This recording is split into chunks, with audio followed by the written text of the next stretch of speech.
You have a question for me? Yeah, the one I just asked you. Okay, go ahead and ask it again while you're on camera. How can you carry? Do you mind if I take a step towards you? I'm not a threat to you. I'm not at all worried. It's alright. I'm just curious about why you're carrying it. There's a lot of reasons. Actually, it's honestly your jacket stood out more than the gun. That's fine. I'm not trying to have my gun stick out. It's alright. Yeah. How come though? How come? I've never actually met anybody who was actually open carrying. Well, I deeply believe that if we don't exercise our rights, they're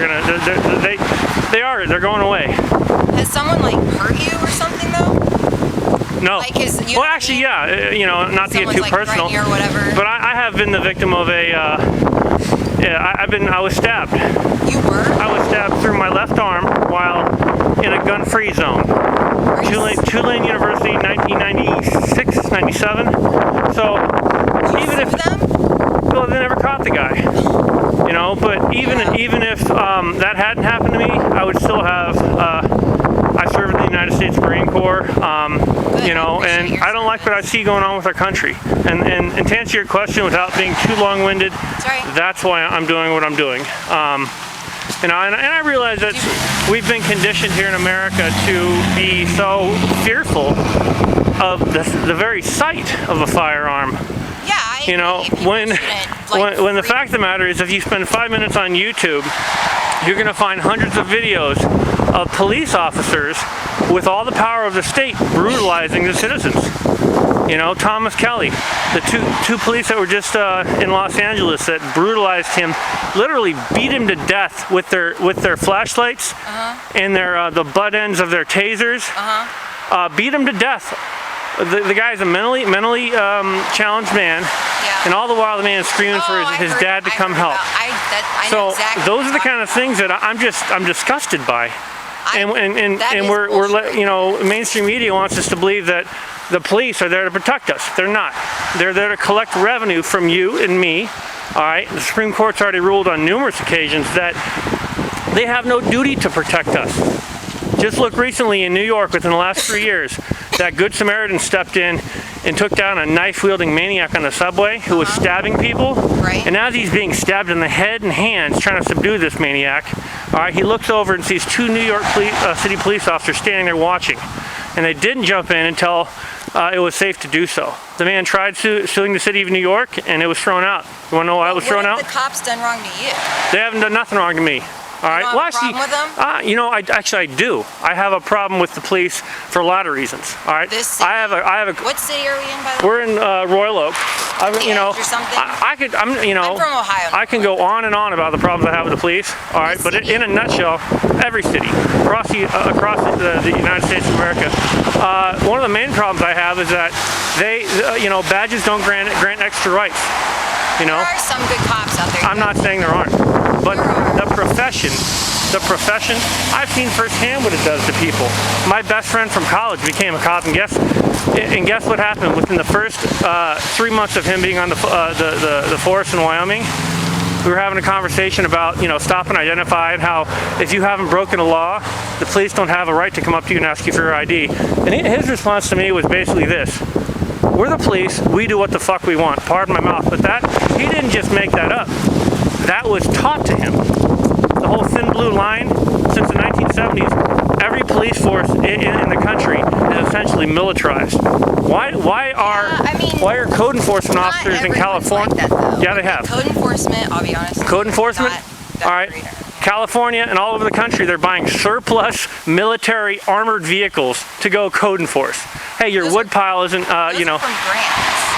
The government's giving it to them. Yeah, they have to apply for it. It's not why does a code enforcement officer need a freaking military armored vehicle? They don't. It depends on who you're dealing with. So basically the problem I have, not just with the city of Royal Oak, is that we are slowly being conditioned to give away our rights. Is that the only reason why you're carrying that around? There's that point? What's that? Just to prove that point? Well, there's lots of reasons. I just stated a few of them. It's my right as an American, as a free human being, to walk down the street. Are you going anywhere? I'm exercising. Do you exercise like that every day? Not every day. Just sometimes? Sometimes, yeah, you know. And I'm sorry if I'm coming across as defensive, but No, the minute you stepped out of your car, I mean... No, I just, you know, it's first time you're not coming across defensive. All right, but you know, the thing that you're on the bush. The thing that really gets me is when someone will go out of their way to come talk with you and then say, I feel threatened by you. It's like, are you seriously telling me that you went out of your way to come put yourself in harm's way to say something to me? If you were really afraid of me, you wouldn't approach me. I agree with that. It's like sometimes people get set up for that crap. Oh, absolutely. Absolutely. So I have a lot, I'm currently, you know, I have been illegally detained. You know, the Supreme Court, the Michigan courts have all ruled that the mere presence of a firearm doesn't constitute reasonable suspicion that a crime's been committed. What I'm doing here might be alarming to some. The law. I mean, there's like technicalities about it. Don't you think? Like, I guess in my opinion, I'm like, if you're not doing anything wrong, what's the problem with turning over your ID? Because it's not you have to understand, it's not that's what criminals. The cops, though. It's reassuring the citizens. That's what criminals do. That's what criminals do. All right. Well, it's not like I said, it's not reassuring the Let's cops. step out of the road. You know, I know you're wearing. Basically, the reason. Aren't you just trying? They're just trying to reassure the citizens. The cops don't care. You know what? But if I'm not breaking a law, don't you want to reassure them? Leave me alone. You're out here What's that? I disagree with the whole principle behind a law-abiding citizen who is not breaking any. That's calling the police on you. That's a law-abiding citizen. Also, yeah, because they don't know the law. Right, and that's a problem. And it puts me in danger when a cop comes up to me and draws his firearm on me for doing. They don't all do that. I've had it happen to me. I've had it happen to me. So there's rational. Spend 5 minutes on YouTube. Spend 5 minutes on YouTube. It's happened recently in the news within the last 3 weeks in Michigan. But man's walking down the street, cops up, pulls a gun on him, orders him to the ground. Why? No law was broken. Sometimes, yeah. My rights and your rights are not contingent upon whether or not my rights make you feel uncomfortable. Have you ever heard of the public nuisance thing? Oh, the state of Texas is pulling out where they're trying to charge people with disturbing the peace. I get it. It's petty shit. I get it. And it's unconstitutional is what it is. And the minute it goes to court, it's not going to stand up. Well, I mean, there's a reason the Royal Oak Police just saw me and tried to engage me in conversation, and then I told them I didn't wish to speak, and they drove off. If I was breaking a law, I'd be in cuffs right now, and you and I know that. I agree that. I agree. There's a reason. I'm just asking. I really want to know. Like, the cops don't care. It's the citizens that call, and then they have that obligation to talk. Find out. They have the right to come up and approach you and talk to you. But the minute they tell you you're being detained, that is outside the scope of. I don't want to. Why? I'm a free man. My right to walk from here to there is not contingent on whether or not someone else feels uncomfortable with what I'm doing. But don't you want to be helpful to the citizens? Absolutely not. Because to the citizens? Because Benjamin Franklin said those that would sell their security, all right, or their liberty for temporary security will have neither and deserve neither. And that's not. I might have fudged it up a bit there, but essentially what he's saying is, and actually Adolf Hitler, who was a complete psychopath. Right. All right. I agree. If you look up some of his quotes, one of the things he says in Mein Kampf is his nutball autobiography. He basically says the best way to totally control a people is to slowly nibble away at their rights, a bit at a time, in imperceivable amounts, until by the time they finally notice that their rights have been taken, it's too late to do anything about it. All right, and that's when we first started our talk. That's what I told you. It's like the main reason I'm doing this is I do not like the direction of our country. I don't like the demonization of good people. Your whole point isn't to try to educate the citizens, because quite frankly, it's not your job to educate them. They can educate did you learn something new today? Yeah. All right. I'm not saying it's my job, but if we're all more worried about what kind of iPhone we have and what Justin Bieber's doing, meanwhile Obama and the government passing the NDAA, have you heard of that? Yeah. All right. So basically, in a nutshell, NDAA says that you and I can be detained indefinitely for mere suspicion of terrorism.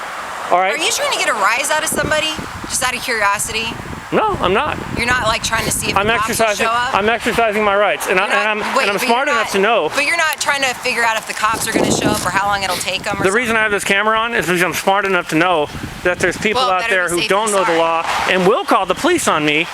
And if it ever comes to it, a police officer's word versus my word in court, we all know how that's going to happen. Sometimes you do. It's one of those things, like, if you can't physically prove it, you're screwed, unfortunately. Exactly. I hear you. You know, and I don't trust the police. I think that as a profession, they hire the wrong people. They hire people I don't know about that. I know a couple good ones. Like I said, they're like really nice. A couple good ones. You know, but we're all conditioned to think, oh, you know, a couple bad apples. No, I don't know that many cops. When in reality, if you really start looking into it, we're all conditioned to think that, oh, being a cop is the thin blue line, you know, protecting and, you know. Well, they don't really get paid a lot. The fact of the matter is, the Bureau of Labor Statistics just came out with an article that says that being a police officer in America is not even the top 10 dangerous job there is. Garbage collectors, fishermen. Well, you got to admit, cops are a little bit underpaid to die for people. You know what? That's what they said. Whether they like it or not. They would. Their mantra is, I'm going to do whatever it takes to go home to my family. All right, I'm going to break some. It is. Come on now. They don't get paid. I challenge you tonight when you go home. Spend 5-10 minutes on YouTube. Start looking up police abuse. Do you walk around here often? I live in the area, and I haven't been out in the walk because it's winter time, and I said, you know what, I need some exercise. I'm gonna put my snowshoes on and go do my thing. Well, I was gonna say, like, I could actually, now you got me interested, so I'll like, where you out here on days or something? What's that? Are you out